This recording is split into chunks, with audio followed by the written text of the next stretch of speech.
যে মদ মাতালদের প্রশ্ন আমাকে করবেন না তো।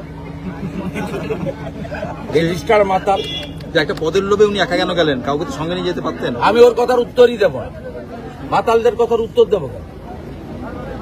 বলছি রূপা লকেট অগ্নিমিত্রার খবর থাকলে উত্তরপ্রদেশের কোন জায়গায় যান। দেবাংশু ওর কথার উত্তর আমি দেবো। 15,000 টাকা বেতনের কর্মচারী তৃণমূল।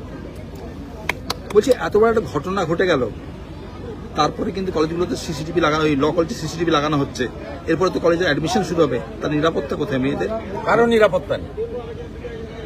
মমতাকে যতক্ষণ না সরাবেন, কোন কন্যা, বোন, দিদি, মা, কারোর কোনো সুরক্ষা নেই। কত দৃশ্য দেখবেন আপনি। হাঁসখালি মমতা ব্যানার্জি বলছে ওটা লাভ অ্যাফেয়ার্স, প্রেম ছিল। কালিয়াগঞ্জ বলছে মেয়েটা অন্তঃসত্ত্বা ছিল। কত উদাহরণ নেবেন। অভয়ার বাবা মাকে বলছে 10 লাখ তো দেওয়া যেতেই পারে। মুখ বন্ধ কেন? ঢাকা দীঘা থেকে পালিয়েছে, রথের চাকাও গড়ায়নি, নারকেলও ফাটেনি। বলছি আইন কলেজে ঢুকতে বাধা অর্চনা মজুমদারদের।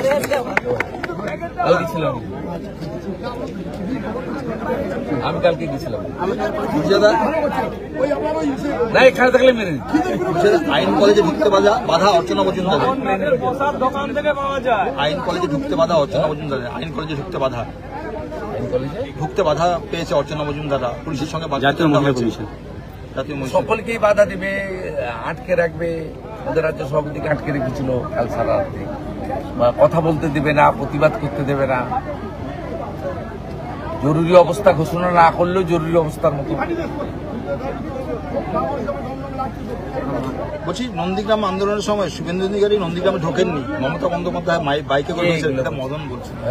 আবার মাতাল সেই মদনা বলেছিল 21-এ, মাতাল মদনা, যে আমার এখান থেকে কেটে বাদ দিয়ে দিবেন মমতা যদি হেরে যায়। এসব লোকের কথা কেন বলেন? এদের কোনো মূল্য আছে? ভাইপোর কোনো মূল্য আছে?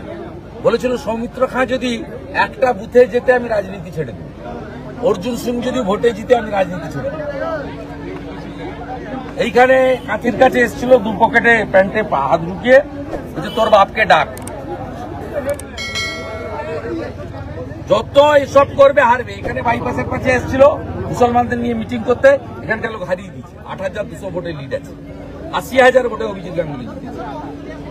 যত আসবে দেখলেন না, দীঘা ফাঁকা, জালি হিন্দু হালাল মিষ্টি খাওয়াতে এসেছিল, লোক ছুড়ে ফেলে দিয়েছে, কেউ প্রসাদ ঘরে নিয়ে গিয়ে খায়নি।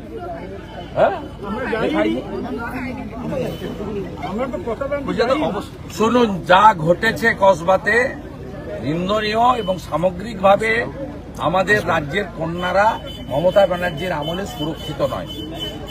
আগামী দিনে কয়েক সপ্তাহ যত কর্মসূচি আমার হবে, আমি কন্যা সুরক্ষা যাত্রা নামে করব।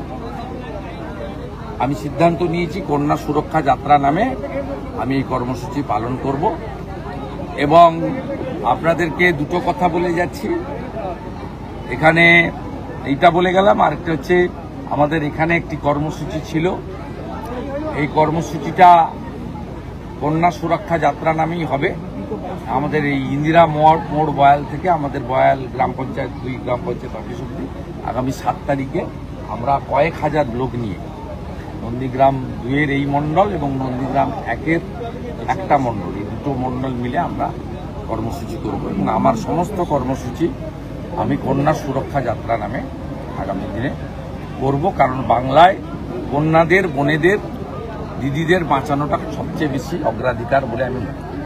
অবশেষে কালীচরণপুর সমবায় সমিতিতে ভোট হচ্ছে, অবশেষে হচ্ছে ভোট। হ্যাঁ, আমি বলেছিলাম লাড্ডু বিতরণ করব, আমার লোকরা করবে, কারণ আমাকে একটু কলকাতা যেতে হবে। আমি এখনই বলে গেলাম 990 ভোটে ওরা হারবে, মুসলমানরা হারবে, হিন্দুরা জিতবে।